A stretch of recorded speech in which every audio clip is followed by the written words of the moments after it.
Hey guys, good morning. Welcome to Hype Gamer Network for August 13th, 2026. Warzone just made a pretty huge change to the Juggernaut. If you're playing solos or duos, you're going to definitely want to notice this one. Raven Software has changed how much health the Juggernaut has during the public event. And the biggest change is for solo players. In solos, the Juggernaut now has just 50% of its previous health. That is a huge reduction. For duo players, the Juggernaut now has 70% of its previous health, and for quads, full health, nothing changes. The Juggernaut keeps its normal health. So, the question we're asking this morning as gamers is why did Raven make this change? The answer, I think, is pretty simple. The Juggernaut had the same amount of health, no matter how many players were on the team, and that could make the event especially difficult for the solo players.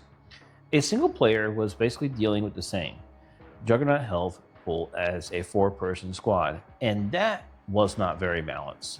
Raven says that the new system is designed to create more consistent experiences across solo players, duos, and quads, and honestly, I think that makes a lot of sense. Think about it.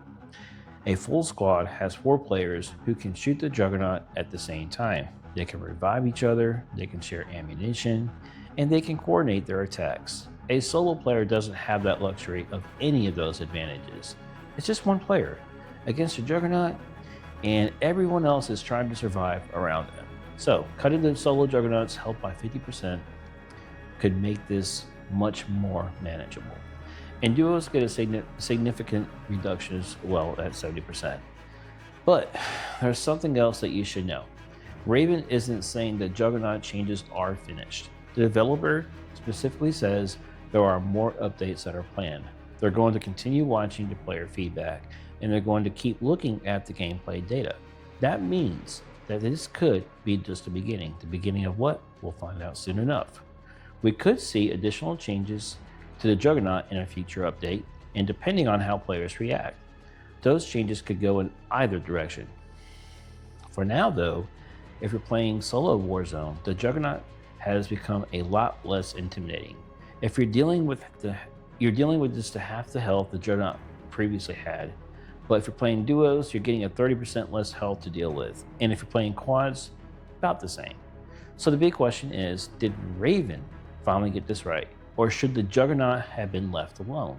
Because there is another interesting part to this update. The Juggernaut event itself has already moved earlier in Season 5. It now happens in Circle 2 and Circle 3 in Battle Royale, instead of Circle 3 and Circle 4. So Raven is clearly continuing to adjust how this event works. They're trying to make the Juggernaut encounter more consistent and hopefully for us, more fun. And for solo players, this could be one of the biggest improvements they've made to the event, because fighting a Juggernaut by yourself while worrying about an entire lobby is definitely not an easy situation. So, what do you think? Is 50% health enough for solos, or should duos have been even lower? Or do you think quads should get a health adjustment as well? Please let me know what you think in the comments. And if you want more Call of Duty news, make sure you hit the like on this video, subscribe to Hype Gamer Network here on YouTube, follow us on Facebook, and check out our TikTok. We will keep watching Warzone updates, and we will bring the biggest changes as they happen. So, thanks for watching, and we will see you in the next one.